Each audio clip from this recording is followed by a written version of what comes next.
औरत को समझना मर्दों के वश में नहीं। मुरैना भदोही गांव की रहने वाली रेवा इलाहाबाद के एक बड़े व्यापारी बेटा सरजू के साथ उसका ब्याह हुआ। नए घर में बड़े ही आदर सम्मान के साथ रेवा ने गृह प्रवेश किया। शादी के 2-3 साल काफ़ी मज़े और खुशी के साथ निकल गए और जैसे जैसे दिन बीतता गया रेवा अपनी जिम्मेदारियों के बोझ के तले दबती चली गई। रेवा की सास भी रेवा से काफ़ी खुश थी कि रेवा बहू अपना घर और संसार सब कुछ अच्छी तरह से संभालने लगी है। गर्मी की छुट्टी पड़ गई। रेवा अपने मायके जाने की बात अपने सास से बोली। मम्मी, 2 साल हो गए मैं मायके नहीं जा पाई, क्या मैं थोड़े दिन जाकर आऊँ? सास ने जवाब दिया, देखो रेवा, अगली साल चले जाना। रेवा यह सुनकर काफ़ी नाराज और दुखी होकर सोचने लगी कि जब चंचल दीदी हर 3 महीने घर पर आती हैं तो मम्मी काफ़ी खुश होती हैं और कहती, कितने दिन बाद आई हो और मुझे 2 साल हो गए, मेरे बारे में कोई कुछ सोचता ही नहीं है। मेरी खुशी किसी के लिए कोई मायने नहीं रखती और क्या दिन भर इन लोगों को खाना बना के खिलाती रहूं, घर का सारा काम करती हूँ, क्या मेरी यही ज़िंदगी है? और रेवा अपने कमरे में आंसू की धारा समेटे दाखिल हुई। शाम को चंचल दीदी आने वाली है, देखना मम्मी कितना खुश होती हैं। खाने की अलग अलग फरमाइशों की लड़ी लगती रहेगी कि कभी चंचल दीदी के समोसा बना दो, कभी पालक पनीर तो कभी बिरयानी। मैं इतना क्यों सोच रही हूँ, करना तो मुझे ही है।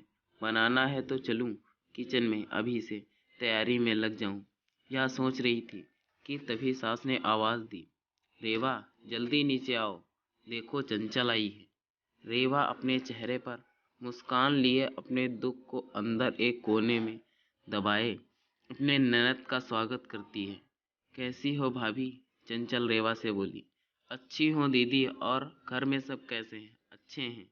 अच्छा, हमारे जीजा जी कैसे हैं? चंचल शर्माते हुए कहती है।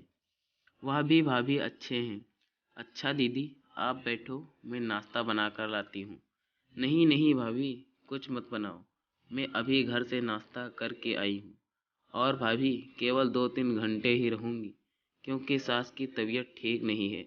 आपके जीजा जी उन्हें लखनऊ दिखाने गए हैं। तो वो बोले, तुम अकेली यहाँ क्या करोगी? एक काम करो, तुम अपने मायके जाकर सबसे मिलकर चली आओ। सो मैं आ गई। मुस्कुराते हुए चंचल ने जवाब दिया। अच्छा दीदी, रुको, मैं खाना बना देती हूँ, आप खा भी लीजिएगा और जीजा जी और आपके सास के लिए खाना भी बांध कर दे दूँगी। अरे भाभी, मेरे साथ बैठो, बातें करो, शाम तक मैं चली जाऊँगी, खाना तो बनता ही रहेगा। तभी रेवा की सास ने रेवा से कहा, तुम एक काम करो, चंचल के साथ बैठो, बातें करो, मैं कुछ बनाती हूँ। तभी वहाँ चंचल ने कहा, कोई बात नहीं, आप खाना बनाओ और मैं आपसे बातें करूँगी, थोड़ी मदद हो जाएगी या ठीक रहेगा, क्यों माँ?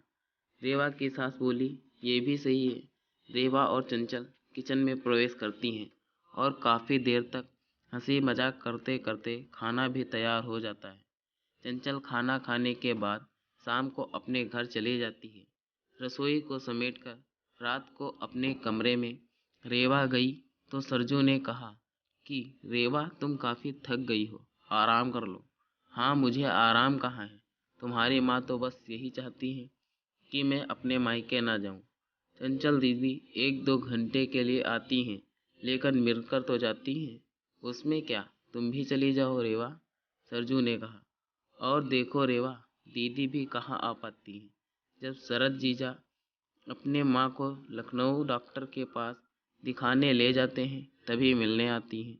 तो इसका मतलब है मैं कभी नहीं जा सकती अपने मायके? ऐसा तो मैंने नहीं कहा रेवा। अच्छा तुम शांत रहो, मैं कल माँ से बात करता हूँ। तुम अपने मायके चली जाना, ठीक है?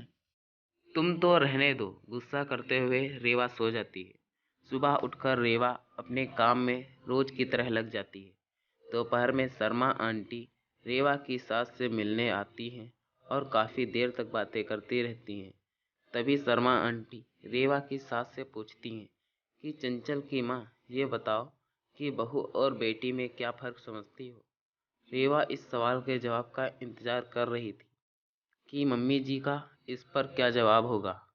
रेवा की सास ने मुस्कुराते हुए बोली, बेटी कैसी भी हो पर वह मीठी होती है, बहू नमक की तरह नमकीन होती है।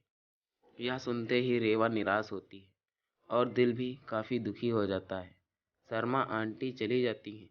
काफ़ी देर तक रेवा यह सोचती है कि मैंने मम्मी के साथ क्या बुरा किया है। मम्मी मेरे बारे में ऐसा क्यों सोचती हैं, और वह अब घर में निराश रहने लगती है। निराश रेवा को देखकर एक दिन रेवा की सास ने पूछा, रेवा यहाँ आओ, तुमसे कुछ किसी ने कहा है क्या, या सरजू ने कुछ बोला है क्या। कुछ नहीं मम्मी जी। रेवा की आवाज़ में दर्द था। रेवा की सास ने अपने पास बिठाकर पूछा, नहीं तुम बताओ रेवा क्या हुआ है। रेवा के आंखों में आंसू भर आए और रेवा ने सास को सारी बात बता दी कि कैसे शर्मा आंटी से आप बेटी और बहू में फ़र्क बता रही थी। ओह, तो यह सुनकर तुम नाराज़ हो गई, बस इतनी सी बात।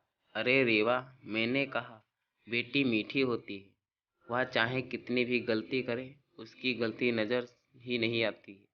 वह गुड़ की तरह मुंह में घुल जाती है, और खाने में अगर मीठा ना हो तो कोई फ़र्क नहीं पड़ता। और बहू नमक के समान इसलिए है क्योंकि खाने में अगर नमक ना हो तो खाना बेस्वाद होता है। खाने में नमक मिलने पर हम जो खाना खाते हैं उसी समय नमक के हम कर्जदार बन जाते हैं।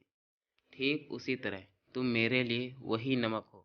मैं अपने स्वार्थ के लिए तुम्हें कहीं नहीं जाने देती हूँ, क्योंकि तुम्हारे ना रहने पर घर सूना सा लगता है। इस घर को संभालती हो इसलिए हम तुम्हारे कर्जदार हैं। रेवा सारी बात समझ जाती है और अपनी सास के गले लिपटकर रोने लगती है। शाम को सरजू जब घर आता है तो अपनी माँ से कहता है कि माँ, रेवा अपने मायके जाना चाहती है एक दिन के लिए। रेवा तपाक से बोल उठती है, नहीं नहीं, मुझे नहीं जाना है। मैं चली गई तो खाने में कोई स्वाद नहीं रहेगा। सरजू को कुछ समझ नहीं आया कि कल रात मायके जाने के लिए मुझसे कह रही थी, अचानक से इसे क्या हो गया। सरजू सोचने लगा कि इन औरतों को समझना मर्दों के बस के परे है। रेवा की सास रेवा के सिर पर हाथ फेर रही थी और सरजू एकटक लगाकर रेवा और अपनी माँ को देखता रहा। कहानी यहीं पर समाप्त होती है और अब सास बहू खुशी खुशी रहने लगी। दोस्तों, अगर आपको यह कहानी अच्छी लगी है तो कृपया इसे लाइक करें और कहानी पर अपनी राय देने के लिए इस पर कमेंट करें। ऐसी ही कहानियाँ सुनने के लिए हमारे चैनल को सब्सक्राइब करें। Thanks for watching. धन्यवाद।